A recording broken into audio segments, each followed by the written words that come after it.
Esta mañana hablamos de números, de la situación del país y temas coyunturales.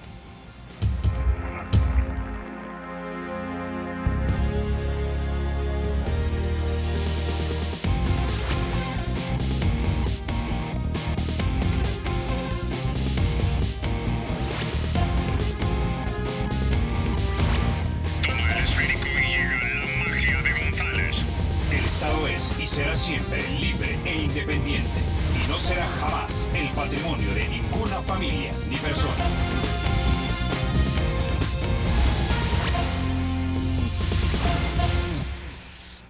Amigos televidentes, muy buenos días, qué gusto saludarles y nuevamente poder acompañarles en este espacio de República SB. Esta mañana Carlos Toledo no podrá acompañarnos, pero el lunes ya estará de regreso con todos ustedes para poder continuar analizando los temas de país. Pero esta mañana tengo el agrado de presentarle a mis invitados, que para mí es un gusto poder conversar con ellos en esta mañana. Quiero presentarle al licenciado Alberto Arene, también expresidente de CEPA, analista y también de la Casa de Canal 33, conductor del programa Focos. Bienvenido, licenciado, qué gusto. Muchas gracias por esta invitación. Muy buenos días a la audiencia. Me da gusto estar en República.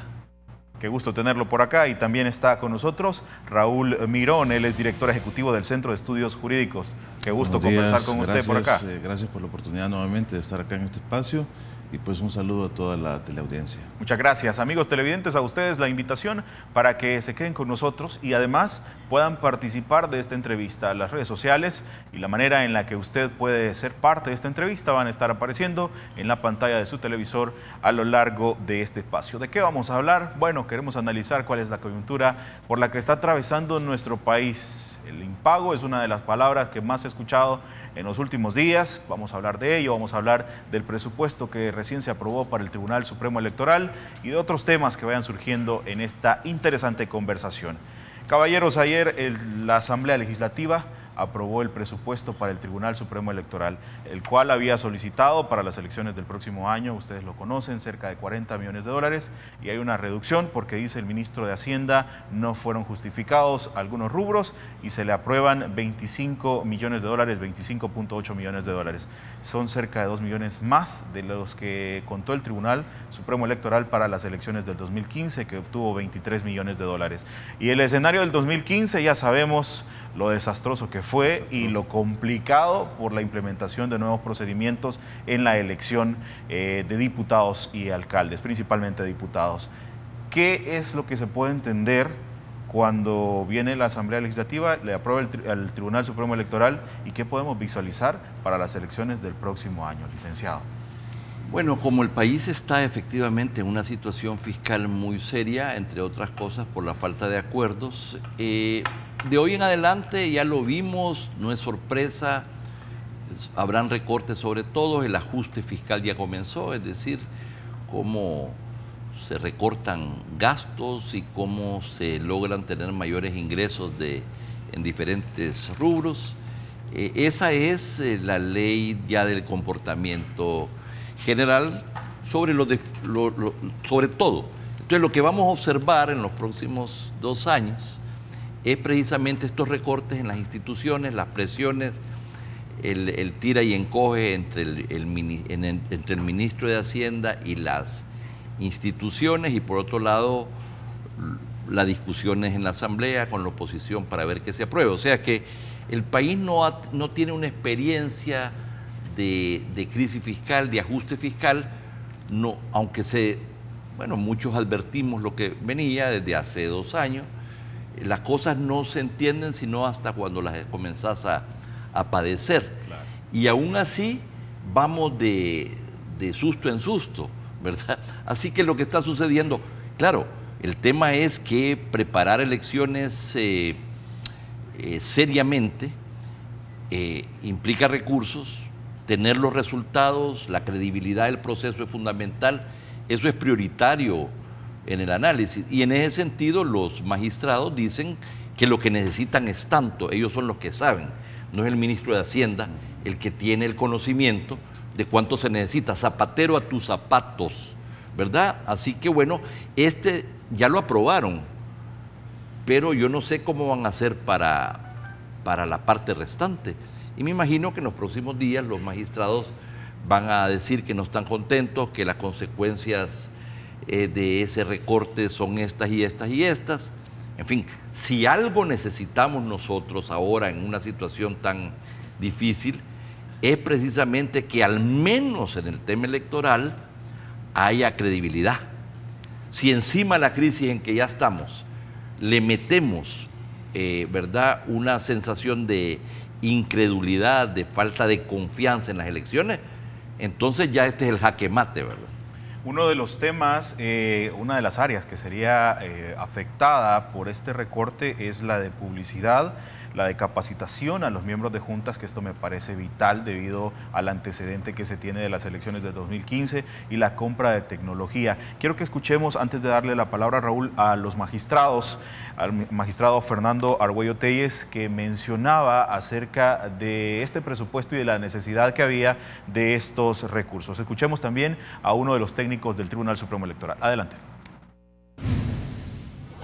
Pues nosotros debemos de contar con una logística y trabajo de campo que pues requiere de recursos. O sea, el estar pensando en dejar la capacitación y toda la organización misma es sumamente complejo. Podría darse también la imposibilidad de conocer resultados electorales preliminares concluyentes la noche de las elecciones por los errores en las actas y por la demora en la transmisión de los resultados. Sí, uno de los principales problemas sigue siendo y seguirá siendo, mientras tengamos esta regla, contar fracciones de voto en la mesa. Eso es prácticamente imposible que los miembros de mesa lleguen a ese detalle de poder contar y nos obliga a algún mecanismo de carácter tecnológico. Reglas que actualmente, o bueno, que con el antecedente en el 2015 trajeron mucha complicación y habían mesas que todavía a las 5 o 6 de la mañana del día lunes estaban contando votos y que algo igual podría pasar, Raúl. No, algo igual, o como digo, corregido o aumentado. La verdad que la experiencia del 2015 nos debió haber enseñado que había que corregir las cosas que se hicieron mal. Lamentablemente vamos al 2018, al proceso eleccionario del 2018, y lo que vemos en el panorama no es alentador. Como ya decía el licenciado Arene, los que saben, los que administran el proceso son precisamente el Tribunal Supremo Electoral a través de sus magistrados y todo pues lo que es la planta técnica. Se elabora un presupuesto. Este está hecho buscando la eficiencia del proceso. Claro. Es decir, yo no considero que acá se hayan hecho recortes porque la publicidad sea excesiva. Si es que, recordemos, recortes deberían hacer las demás instituciones del Estado en las publicidades de andar hablando de obras donde solo ponen la primera piedra, cuando en realidad son las cosas más importantes a las que debemos priorizar. El sistema democrático que tenemos, pues, no es perfecto, pero debemos procurar que se mantenga y se perfeccione. Y si quienes son los encargados, que son los magistrados del Tribunal Supremo Electoral, que dirigen la institución, que es la máxima autoridad en materia electoral, desarrolla un plan, ha evidentemente asignado partidas para cada uno de esos rubros. Tecnología que necesitas para el conteo de las marcas, conteo de los votos. Tener votos ahora, voto cruzado, entonces eso es bien compendioso. Tuvimos en el 2015 jornadas maratónicas de más de 24 horas que la gente estaba, bueno, sin dormir, mal comidos. ¿Qué podemos esperar? Con lamparitas de los teléfonos. Entonces, ¿qué se dio ahí? Bueno, se dieron irregularidades. Hubo que hacer conteo de votos nuevamente, por ejemplo, en San Salvador. Parece que andaban fuera 20.000 votos. Entonces, cuando no contás con las herramientas necesarias, y en este caso pasa por la tecnología, y vamos a tener un conteo a mano, ¿qué nos espera? Si eso es manipulable, primero que nada, eso es manipulable y también puede ser inducido a error. Entonces, si no tenés un sistema tecnológico que te ayude a el conteo, al procesamiento, a la transmisión de los resultados, bueno, en el 2015 no hubo resultados preliminares por primera vez en la historia, aun cuando estábamos en los primeros procesos de elecciones allá por el 89, por el 91, 94, teníamos los resultados a la media hora, a la hora de que habían cerrado las urnas. Y esta vez, 20 y pico años después, lo supimos a las semanas. a los meses, y fuimos a cuentagotas. Entonces, en realidad, ¿qué produce eso? Como lo dijo el licenciado, falta de credibilidad. Es decir, puede que estemos en presencia de que aquellos que resulten electos por la voluntad popular no necesariamente vayan a ser quienes el pueblo escogió. Y el punto, presupuesto también no solo para tecnología, para capacitación. Si es que estamos ahora ante un nuevo escenario que no teníamos en el 2015, y son los organismos temporales electorales, juntas receptoras de votos con ciudadanos no pertenecientes a los partidos políticos. Entonces, si tenías que capacitar a los miembros de partidos políticos que insertabas en las juntas, ahora, ¿cómo no vas a tener que capacitar aún más a ciudadanos pues, que no están vinculados directamente pues, a ese quehacer electoral? En el 2015 se cuestionó la capacidad del Tribunal Supremo Electoral de poder administrar el proceso de elección de alcaldes y diputados por las nuevas reglas que la Corte Suprema de Justicia, la Sala de lo Constitucional, había resuelto. En esta oportunidad en la que el tribunal ya tiene la experiencia vivida en el 2015 y que presenta un presupuesto para tratar de superar esta situación, podríamos decir que para el 2018 el tribunal se puede lavar las manos y dejar esta responsabilidad a quienes le han aprobado un presupuesto reducido a lo que ellos habían solicitado, licenciado. Por supuesto que sí, y entonces le van a echar la culpa a otro, ¿verdad? No van a asumir las responsabilidades propias diciendo que no contaron con todos los recursos. Eso es muy probable. Yo creo que ellos van a seguir peleando. Yo creo que la Asamblea Legislativa va a tener que revisar en algún momento un complemento, porque no podemos ir a elecciones. Sí, y además, como él decía, cuando es más complicada todo el tema del conteo. Así que yo creo que van a haber nuevas presiones para que les den la parte que les hace falta. Esto no va a quedar ahí. Ahora lo han aprobado, lograron reunir los votos, pero van a seguir habiendo presiones de que les consiguen el complemento. Y que conste, perdón, quisiera agregar, con votos de todos los partidos. Sí. O sea, el recorte presupuestario ha sido con votos de todos los partidos. Al final, uno se pregunta, bueno, ¿puede haber algún interés perverso en esto? Ojalá que no. Ojalá que no. Es justamente lo que iba a preguntar. Porque entonces, ¿en qué estamos? Si los políticos hablan de democracia, de perfeccionarla, de cuidarla, de sostenerla, pero le serruchamos al ente que debe administrar el proceso eleccionario y no le damos los recursos entre lo que decimos y lo que hacemos, siempre esa duplicidad, esa doble moral, ese doble discurso. Entonces no hay congruencia. ¿Habrá algún beneficio en Río Revuelto, como dice la ganancia de pescadores? Habría que ver si entre ellos, acuérdense que uno a veces le llega la información que ve en los medios. Claro. Otra cosa son las negociaciones, los acuerdos. Puede ser que entre ellos mismos dijeron, bueno, aprobemos esto ya para que tengan los recursos para arrancar y después vamos a ver si aprobamos un complemento. Estoy especulando, pero me parecería que yo no me explico entonces por qué por unanimidad aprobaron eso. Ahí tiene que haber algo, tiene que haber algún acuerdo de que van a revisar esto después. Pero nos vamos a enterar. Es como dejar la tarea media. Ponen la partida presupuestaria de $1000 para el pago de las deudas previsional y meses después hay que estar pidiendo bonos. Así es. Y caímos en impago. Irresponsabilidad total. Vamos a tocar ese tema más adelante. Amigos televidentes, vamos a hacer una pausa comercial, pero antes de irnos al corte quiero contarles que Banco Promérica en El Salvador cuenta con 44 puntos de atención en todo el territorio nacional, más de 100 cajeros y 7 kioscos y 69 corresponsales financieros. Para más información le invito a que llame al centro de atención 2513-5000 o que en las redes sociales los busque en Facebook como Banco Promérica El Salvador. Pausa comercial, ya regresamos.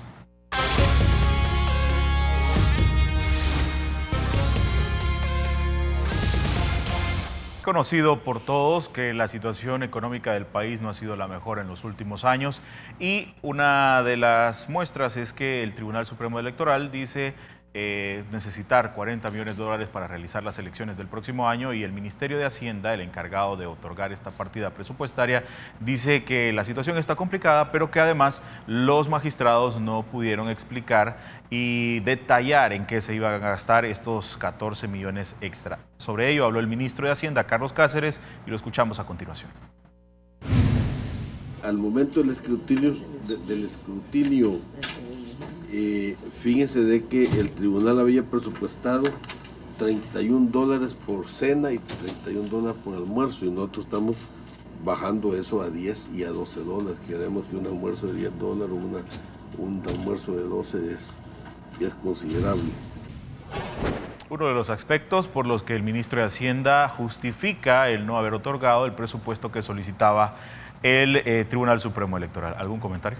Sí, bueno, a lo mejor como desconocemos todo, yo desconozco todos los rubros, no sé qué tanto eso impacte en el presupuesto, pero creería que esto va más enfocado en el tema tecnológico, porque ya dijo, los magistrados ya lo expresaron, no tenemos ya el tiempo ni los recursos para poder contratar la tecnología necesaria, los escáneres para el conteo. Es decir, no hay también los recursos, y lo han dicho, para una eficiente capacitación, porque entonces se van a capacitar a la carrera. Yo sí creo que tomar como referente el plato de la cena, no creo que ahí estén los 14 millones que faltan. Si acaso fuera uno, si acaso fueran 2 millones, no lo sé, pero no es lo medular. Yo sí creo que quitarle el 30% prácticamente del presupuesto que ha dentro del Plan General de Elecciones, que ha prediseñado el Tribunal Supremo Electoral, no pasa por la comida. Entonces es un argumento que cae por sí solo. Entonces creo yo que lo que ha vislumbrado el tribunal es precisamente aprender de la experiencia, porque algo que sí nos agrada es que los magistrados en el Pleno se pusieron de acuerdo y acordaron ese presupuesto, es decir, están conscientes de la necesidad de contar con esos recursos. Si no se cuenta con ellos, pues ya lo dijo incluso el magistrado Argüello Telles, que van a ir pasito a pasito, como la canción. Entonces, vamos a volver a tener lo mismo 3 años después. ¿Por qué no evolucionamos hacia mejor? ¿Por qué los políticos entonces siguen siempre empecinados en mantenernos en ese retraso? O sea, la democracia hay que cuidarla. La democracia es la que los tiene a los políticos disfrutando de todas esas prerrogativas, hasta de fuero, cuando algunos no lo merecen. Entonces, ¿por qué no la cuidamos esa democracia? Si el poder emana del pueblo.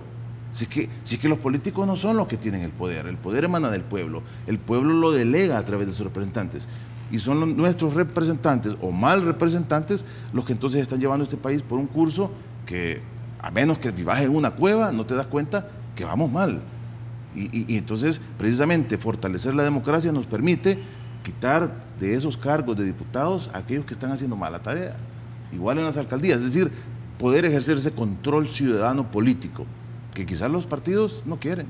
Quiero retomar parte de lo que usted mencionaba sobre la legitimidad de las elecciones para el próximo año en medio de toda esta complicación que puede generar los atrasos por falta de presupuesto, como ya se ha justificado anteriormente, en el hecho y en el sentido que la próxima Asamblea Legislativa tiene una responsabilidad importante enorme, que tiene que ver con la elección de magistrados de la Corte Suprema de Justicia.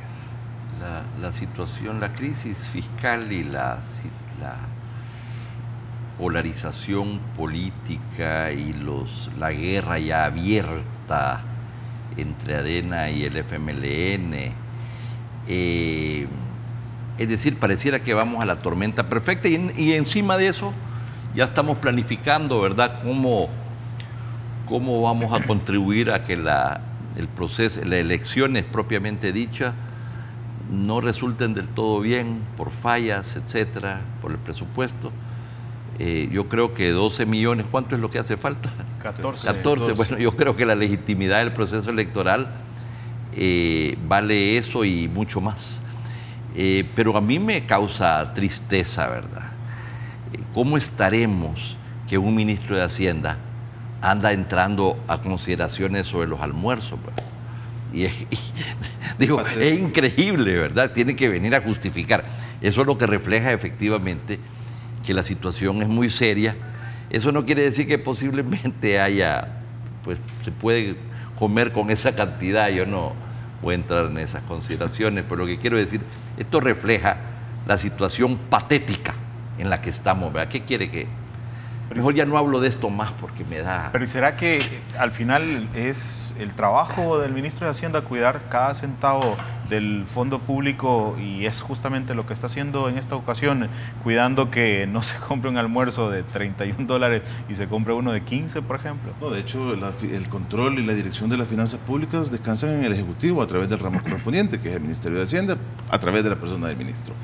Pero creemos que ahora están poniendo el ojo en algo que para el país es fundamental. Es decir, había dinero para pagar la deuda previsional, pero no había cierto tecnicismo. Entonces, pero no hay dinero para la democracia.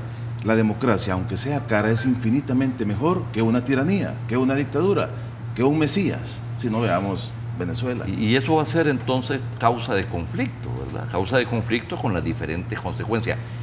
Como usted decía, yo creo que los temas fundamentales son en formación y en tecnología. Habría que ver cuál es el presupuesto y ya los especialistas van a entrar en detalles y vamos a conocer más del asunto.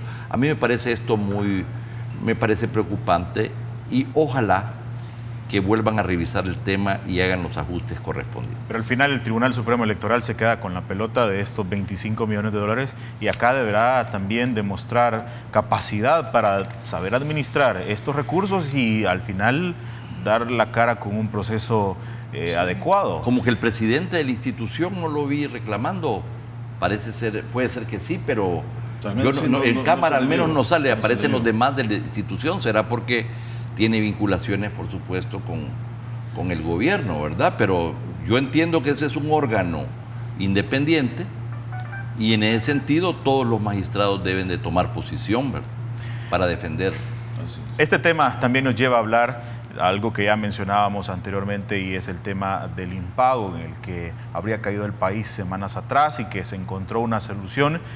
Y hace válida la pregunta de cuando se conoció que era una partida de $1.000 la que se había destinado en el presupuesto aprobado el año anterior para honrar sus compromisos que tienen que ver específicamente con las pensiones.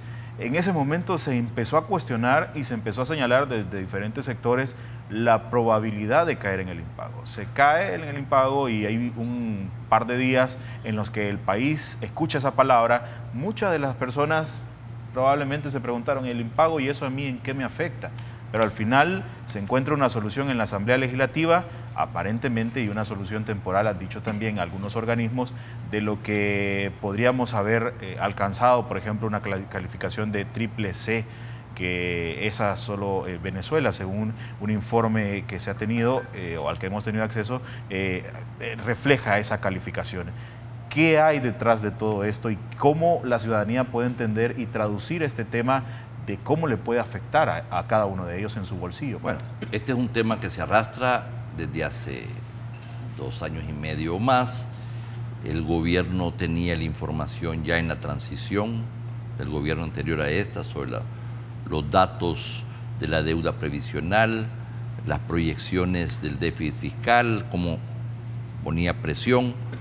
Entonces, y sin embargo se fue en una dirección de tratar de resolver el problema emitiendo letes, ¿verdad?, para financiar la deuda de corto plazo, para luego pues llegar a negociaciones al final del año y reconvertir esa deuda de corto plazo a deuda de mediano y largo plazo. Pero ya se sabía que había un problema bien serio. Esto que hemos pasado es lo último, pues, sí. Pero esto viene desde hace tiempo, es un problema estructural. Y entonces, o sea que el país y el gobierno no tiene los ingresos suficientes en relación a lo que gasta. Es una manera, pues, de ponerlo para entenderlo. Y para cubrir la diferencia tiene que endeudarse cada año. Esa deuda ha ido en crecimiento y ahora ya es, bueno, oficialmente 63-64% del PIB, del Producto Interno Bruto, pero realmente de más, porque con la actualización de las cuentas nacionales del Banco Central, cuyo estudio está hecho ya, o sea, ya lo tienen, está bajo la aprobación ya del presidente de la República, el Banco Central hizo su tarea y se lo dio, pero decidieron todavía no aprobarlo. ¿Y qué pasa? Entonces, como esas cuentas reflejan que el Producto Interno Bruto es menor de lo que creíamos, en el denominador, y en el nominador está la deuda, entonces si el denominador disminuye, la relación, el ratio aumenta, entonces estaríamos por encima ya del 70%. No habría problema, o sea, no habría gran problema si el país tiene una perspectiva de crecimiento mucho más grande. Es decir, si ahora tenemos, no sé, 17.000 millones de deuda en relación a un PIB del 26, bueno, si tuviéramos 100.000 millones de PIB, ¿verdad? Los 17.000 millones serían nada. Sin embargo, aquí solo nos enfocamos en el tema de la deuda, el impago, pero no de una visión más integral para solucionar el problema. ¿Cuáles son las consecuencias? Entonces, hicieron la ilegalidad, porque tal vez usted se puede referir a eso, hay obligación del Ejecutivo de presupuestar todos los gastos que corresponden, porque ya existe conocimiento de que van a tener, que están proyectados esos gastos en determinados momentos. Si usted no presupuesta eso, usted está violando la ley. Entonces, no solamente se violó la ley, pero además se cometió una irresponsabilidad muy grande que nos ha conducido a esta situación, y al final lo resolvieron con consecuencias muy grandes para el país, para la gente, porque eso significa que no solamente va a ser más difícil conseguir dinero afuera, dinero adentro, pero además el tipo de interés, el costo del dinero va a aumentar y ya está aumentando. Entonces las consecuencias de esa irresponsabilidad son muy grandes, ¿verdad? Esa es la realidad. Quiero darle la palabra, pero antes tenemos que hacer una pausa comercial. Me gustó que inmediatamente tocamos el tema, abrió la Constitución para hablar específicamente de este tema en base o con base a la ley. Vamos a darle la palabra al regresar de la pausa comercial. Amigo televidente, el tema se pone interesante, quédese con nosotros, no le cambie.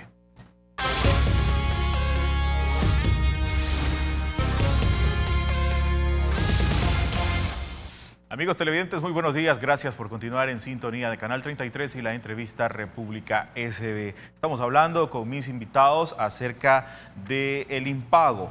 Esta mañana me acompaña el licenciado Alberto Arene y también Raúl Mirón. Hablábamos antes acerca de la situación y lo complicado que podría traducirse este impago para la economía y para todo el país. El presidente del Banco Central de Reserva se ha referido a las consecuencias que podría generar este impago y eso escuchamos a continuación. Una degradación de la calificación de riesgo pues aumenta el costo de financiamiento y esto puede llevar a un aumento en las tasas de interés pues, de los créditos. Otro es el canal macroeconómico. Como mencionábamos, esto puede desincentivar la inversión extranjera directa y la inversión total, y eso puede tener consecuencias a mediano plazo en el crecimiento económico. Agrego a lo que mencionaba el presidente del Banco Central de Reserva, lo que ha mencionado también Fusades acerca de 6 consecuencias de esta situación y una de ellas es el impacto negativo en los ahorros de los trabajadores, además un potencial impago de las jubilaciones y la crisis fiscal. Lo peor es que puede agudizarse aún más. Licenciado, el salvadoreño común puede decir, ¿y esto a mí en qué me afecta? Probablemente no todos están pensando en el tema del impago, probablemente están pensando en trabajar para obtener los ingresos de su familia y llevar el sustento diario, pero esto al final en el tema de país, ¿cómo se puede traducir? Bueno, ya lo dijo el presidente del Banco Central, coincidiendo con lo que acababa yo de decir, o sea, los tipos de interés que la gente paga por los préstamos, ¿verdad?, diversos de la casa, del carro o otros, van a aumentar. Lo que significa que la gente no le va a alcanzar el dinero o va a tener que sacrificar otras cosas para pagar el incremento de la amortización de la deuda. Por otro lado, esto ahuyenta a los inversionistas extranjeros, pero también nacionales. estas cosas lo que hacen es, entonces, si no hay inversión, significa que no van a haber creación de nuevos empleos. Además que ante esta situación tan compleja que se va conformando, mucha gente decide mejor irse, muchos inversionistas se van a ir si la cosa continúa así. Entonces esto aumenta el desempleo, el subempleo, la crisis económica, eso a su vez agudiza la crisis fiscal porque hay menos IVA y renta, es decir, es toda una espiral. Y además la imagen del país por los suelos a nivel internacional, ¿verdad?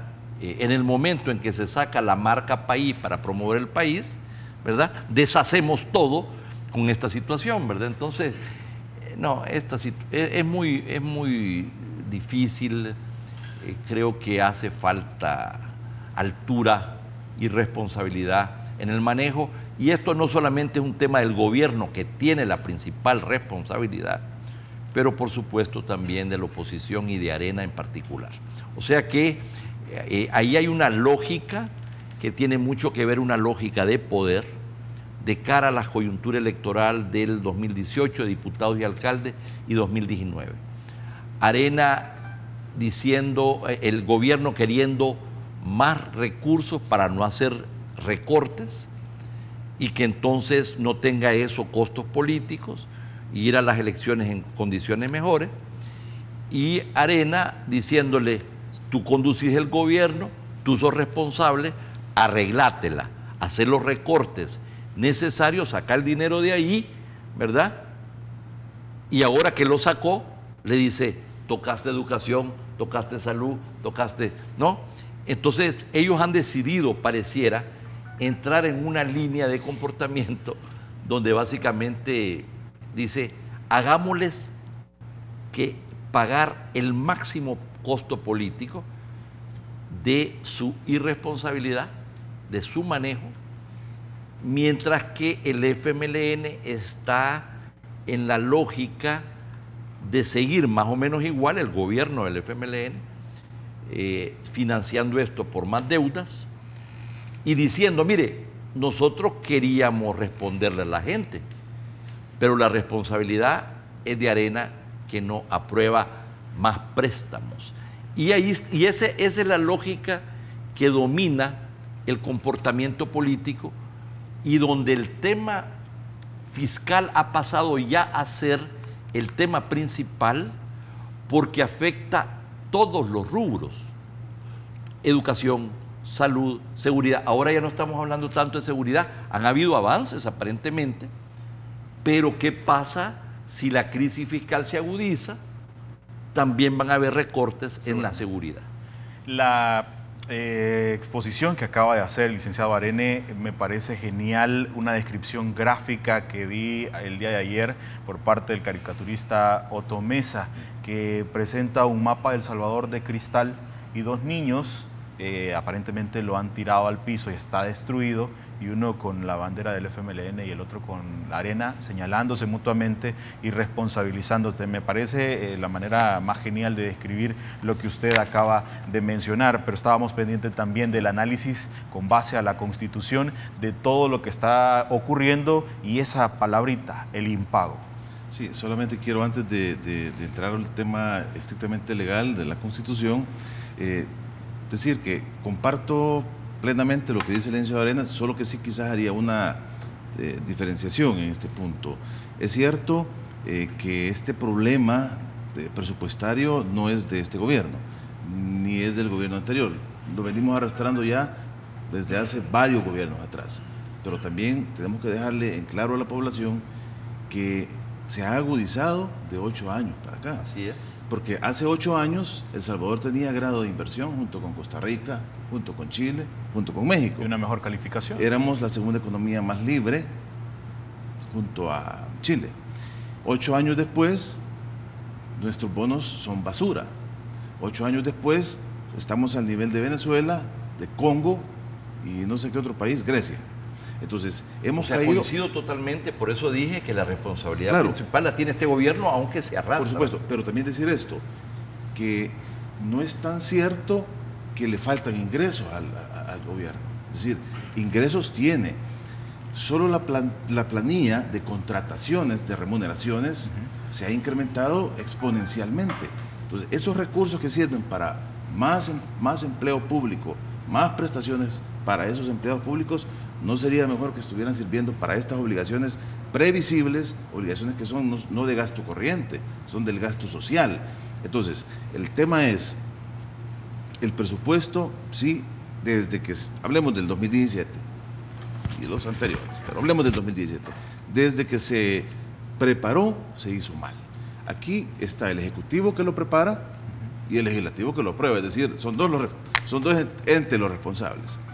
Entonces, un presupuesto que ya lo dijeron, hasta suena repetitivo, ya lo dijeron desfinanciado, ya dijeron incompleto, ya dijeron irreal, mentiroso, pero yo con la ley en la mano le quiero decir a los políticos, le quiero decir a los gobernantes, al Ejecutivo, al presidente, al ministro de Hacienda y a los diputados que votaron por este presupuesto deficiente, que el artículo 226 de la Constitución, que ustedes han violentado, que ustedes han violado flagrantemente y descaradamente, sin que aquí pase nada.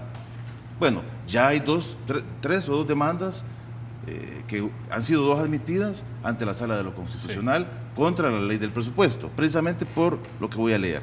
Brevemente, el artículo 226, señores diputados, señor presidente, señores del Consejo de Ministros, les dice: el órgano ejecutivo en el ramo correspondiente tendrá la dirección de las finanzas públicas, ya lo dijimos, y estará especialmente obligado a conservar, me voy a detener para que lo entiendan, el equilibrio del presupuesto, hasta donde sea compatible con el cumplimiento de los fines del Estado.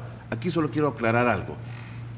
Debe conservar el equilibrio del presupuesto y da una ligera excepción, hasta donde sea compatible con el cumplimiento de los fines del Estado. Es decir, debe cumplir con sus fines, que son justicia, seguridad jurídica y bien común. ¿Cuál sería esa excepcionalidad? Por ejemplo, cuando los gastos puedan ser un poco mayores que los ingresos, porque ahí se rompería el equilibrio, pero son por situaciones temporales y extraordinarias, como incentivar la economía, como de repente tratar de apoyar más el tema de seguridad pública, endeudarse, porque esto traería consigo endeudamiento, que debe, con base a la ley de responsabilidad fiscal, que ahí está como tantas leyes tiradas en la gaveta, debe tener una fuente segura de financiamiento. Es decir, tenemos una ley de responsabilidad fiscal que les dijo, bueno, la aprobaron como consecuencia del acuerdo marco entre el partido Arena, principal partido de oposición, y el gobierno. Producto de ese acuerdo marco, para la sostenibilidad fiscal, se creó la ley de responsabilidad fiscal. Esa ley de responsabilidad fiscal ahorita la están ignorando y es ley de la República. Entonces, ¿qué les dice? Esas excepcionalidades solo son para cumplir fines del Estado. Y sigo. El 227 les dice: el presupuesto general contendrá para cada ejercicio fiscal la estimación de todos los ingresos, pero sobreestiman los ingresos que se espera percibir, así como la autorización de todas las erogaciones que se juzguen convenientes, es decir, los gastos. Dice también: en el presupuesto se autorizará la deuda flotante, los famosos letes, en el que el gobierno podrá incurrir durante cada año para remediar deficiencias temporales de ingresos. Y la tarjeta de crédito se ha convertido en no algo temporal, en la fuente de se ingresos. ha convertido en la fuente de ingresos ordinaria. Entonces, han violado la Constitución, han violado la ley orgánica de la Administración Financiera del Estado, han violado la ley de responsabilidad fiscal y hasta sus mismos pactos que se sentaron en la mesa en el acuerdo marco, que incluso les dice, y se los recuerdo por si no lo saben o se les olvidó, que hay un periodo de consolidación fiscal de 3 años, que debe llegar a un ajuste de 3% del PIB. Sí. ¿Qué estamos haciendo para eso? Si ni siquiera le queremos pagar a los trabajadores lo que se les debe, que es sagrado. Entonces, ninguneando a los trabajadores. Creo que es válido también preguntar referente a las demandas que han sido interpuestas en la Sala de lo Constitucional que tienen que ver con el presupuesto, ya fueron admitidas. ¿Qué es lo que podría ocurrir con una resolución de la Sala de lo Constitucional sobre esta, ya sea negativa o en contra más bien del presupuesto? Pero le dejo la interrogante y me la contesta al regresar de la pausa comercial, la última, por cierto, de esta entrevista. Amigos televidentes, no le cambien.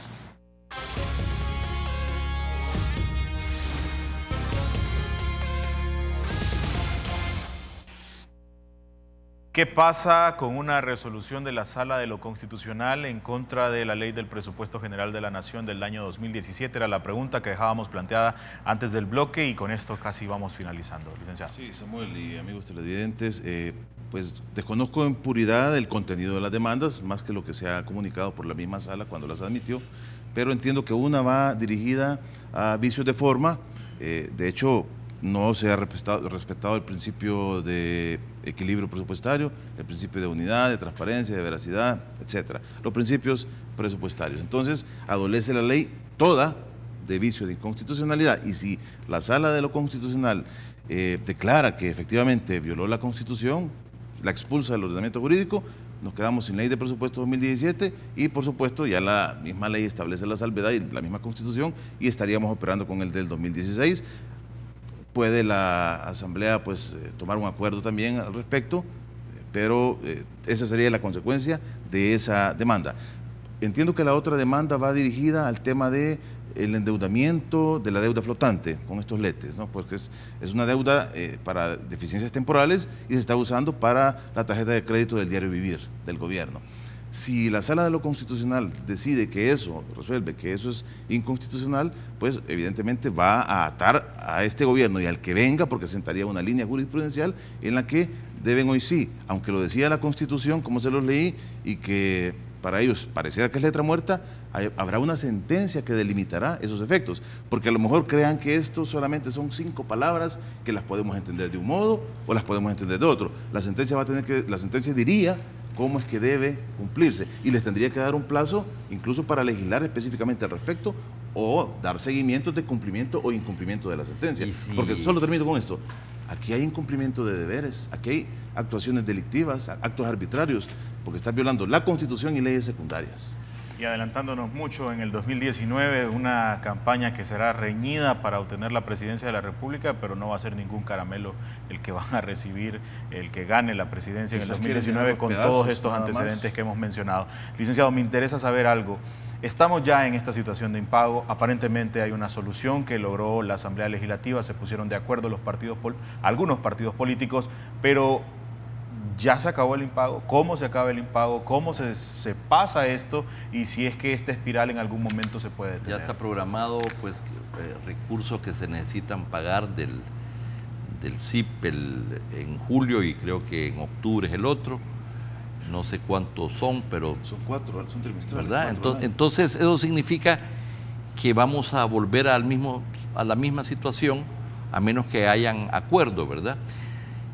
Además ya se degradó las calificaciones de riesgo. Las declaraciones de Mauricio Chusí de ayer son muy importantes sobre las implicaciones, la percepción, el análisis dice que de seguir esta situación así el país puede llegar a un default, que es el cese de pagos, y el cese de pagos de las responsabilidades internacionales, el porcentaje, la probabilidad. El país tiene 40% de posibilidad de impago general en 5 años. Y a partir de todas las calificadoras de riesgo han degradado, ¿verdad?, la parte fiscal financiera de El Salvador. Entonces, ¿qué pasa? Este daño ya se le hizo al país. No es así que vamos a regresar, como dijo el ministro, al final del año a la situación en que estábamos. Y sobre todo se va a poner peor. Nos están comparando con Venezuela, que es una situación muy seria. Claro, Venezuela tiene en la medida en que llegaran a solucionar el problema político, que no es fácil, pero Venezuela tiene por lo menos mucho más posibilidades de inversión de recursos. Y no solamente me refiero al petróleo, tienen otras opciones. Pero El Salvador no, ¿verdad? Entonces la situación es muy seria. Yo creo que no se puede comparar la situación fiscal financiera de Venezuela con la de El Salvador ahora, pero las calificadoras nos están poniendo al mismo nivel. Finalmente, si lo que usted decía se cumple, si la Sala resuelve, ¿verdad?, que el manejo del financiamiento de corto plazo va a estar mucho más restringido o se elimina, eso lo que implicaría es que el ajuste sería mucho más radical, porque ya no podrían emitir letes de corto plazo. Y ahí estamos hablando entonces cómo hacemos para recortar 600 millones de dólares al año. No estamos hablando de 25 o de 30 o de 50, sobre ¿verdad? los 14 que le quitaron al Así Tribunal que Supremo Electoral. las consecuencias serían muy grandes. Un punto solo para terminar. La ley de responsabilidad fiscal, dentro de lo que es el periodo de consolidación, que son 3 años, le dice que para ese término del endeudamiento con relación al PIB debería estar ya en el 45%. ¿Qué estamos haciendo para eso? Falta mucho. Estamos arriba del 70%. Con el dato que el licenciado da, me quedo. Caballeros, les quiero agradecer por compartir esta mañana con la audiencia de Canal 33 de un tema que seguramente vamos a seguir hablando y que es importante para el país y que todos estemos alerta además y entendidos en materia. Y aprovecho para hacer un comercial. Tengo 30 segundos. En Focos, este próximo domingo de 8:30 a 10, vamos a hablar sobre, entre otras cosas, sobre las elecciones en Francia. Ok, perfecto. Con el embajador de Francia en El Salvador. Una segunda vuelta que se muestra interesante. Los partidos tradicionales han quedado fuera y hay mucha expectativa de lo que puede pasar en las elecciones que se van a llevar el 7 de mayo allá en Francia. Licenciado, muchas gracias. Gracias. Licenciado Mirón también, gracias. Amigos televidentes, gracias por habernos acompañado. Antes de despedir República, quiero saludar a los buenos compañeros, a Rafa García y a Mayela Mena, que conducen la emisión de las 7:30 de la mañana y que se quedan con nosotros en la programación regular de Canal 33. Rafa, Mayela, buenos días. Muy buenos días, señor Barraza, un gustazo saludarlo, por supuesto, este viernes y desde luego un saludo muy cordial a tus invitados. Un tema complicadísimo, interesante, por supuesto, pero muy complejo. Como tú bien lo dijiste, nosotros nos quedamos con Mayela Mena con el detalle de la información.